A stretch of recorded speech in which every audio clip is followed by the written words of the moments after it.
Hello guys, അപ്പോൾ ഇത് July 7-ന് ഇടേണ്ട ഒരു വീഡിയോ ആയിരുന്നു. പക്ഷേ എൻ്റെ ഒരു ചെറിയ പേഴ്സണലായിട്ടുള്ള കുറേ കാര്യങ്ങൾ കാരണം എനിക്കന്ന് ഇടാൻ പറ്റിയില്ല. അപ്പോൾ ഇതിൽ ഞാൻ ജൂലൈ 6 നൈറ്റ് അസ്മുവിൻ്റെ ബർത്ത്ഡേക്ക് വേണ്ടി ചിക്കൻ കറി വെക്കുകയാണ്. കണ്ടില്ലേ, ഈ രണ്ട് കുട്ടിപ്പട്ടാളങ്ങൾ എപ്പോഴും എൻ്റെ പുറകെ തന്നെ ഇങ്ങനെ ചുറ്റിപ്പറ്റി നിൽക്കുന്നത് കൊണ്ട് രാവിലെ മോർണിംഗിൽ അസ്മുവിന് സ്കൂളിൽ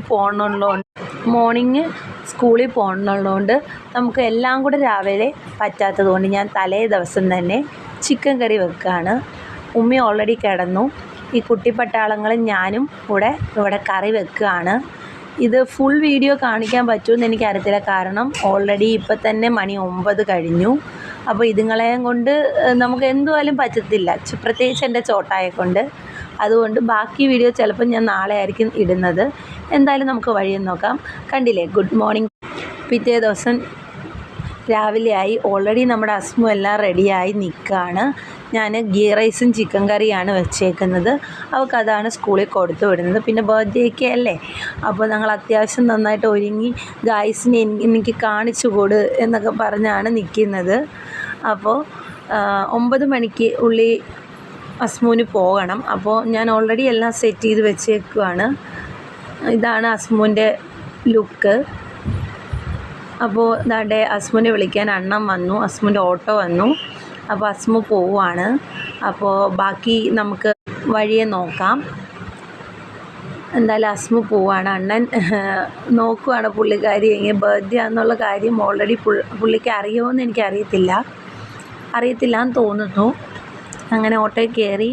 അപ്പോൾ അയിനാപ്പിയുമായിട്ട് ഭയങ്കര കൂട്ടാണ്. അയിനാപ്പിക്ക് ആര് വിളിച്ചാലും അയിനാപ്പി പോകുന്നൊരു പ്രകൃതമാണ് കേട്ടോ. അപ്പോൾ ഇയാൾ കയറിയിരിക്കുകയാണ് പോകാൻ വേണ്ടിയിട്ട്. എത്രയും പെട്ടെന്ന് ഭയങ്കര എക്സൈറ്റ്മെൻ്റ് ആട്ടോ. എത്രയും പെട്ടെന്ന് സ്കൂളിലെത്തിക്കോളാൻ വയ്യാത്തൊരു രീതിയിലിരിക്കുകയാണ് ഇയാൾ. പുതിയ ഡ്രസ്സൊക്കെ ഫ്രണ്ട്സിനെ കാണിക്കും. പിന്നെ വൈകിട്ട് അത്തായും അമ്മായും കേക്കൊക്കെ മേടിച്ചുകൊണ്ട് വന്നു. പിന്നെ ഞാൻ, ഉമ്മി, പിന്നെ എൻ്റെ കസിൻ സിസ്റ്ററും ബ്രദറും അത്ത, അമ്മ, ഞങ്ങളെല്ലാവരും കൂടെ അത്തുവിൻ്റെ ബർത്ത്ഡേ അങ്ങ് ചെറിയ രീതിയിൽ അങ്ങ് ആഘോഷിച്ചു. അത്തു ഭയങ്കര ഹാപ്പി ആയിരുന്നു. രാവിലെ എൻ്റെ അടുത്ത് പറഞ്ഞു, പിന്നെ കേക്ക് മേടിക്കുന്നില്ലേന്ന് ചോദിച്ചപ്പോൾ ഞാൻ ഇല്ല മേടിക്കുന്നില്ല എന്നൊക്കെ ചുമ്മാ പറഞ്ഞ് പറ്റിച്ചു. എന്തായാലും അത്ത നൈറ്റ് വന്നപ്പോൾ കേക്കൊക്കെ മേടിച്ചുകൊണ്ട് വന്നു. ഞങ്ങളെല്ലാവരും ഹാപ്പിയായിട്ട് അസ്മുവിൻ്റെ 4ാമത്തെ പിറന്നാൾ അത്യാവശ്യം ഗംഭീരമായിട്ട് ആഘോഷിച്ചു. സോ നിങ്ങളുടെ എല്ലാവരുടെയും വക ഹാപ്പി ബർത്ത്ഡേ ടു അസ്മു എന്ന് ഞാൻ ചുമ്മാ പറഞ്ഞിട്ടുണ്ട്. എന്തായാലും താങ്ക് യു, ബൈ.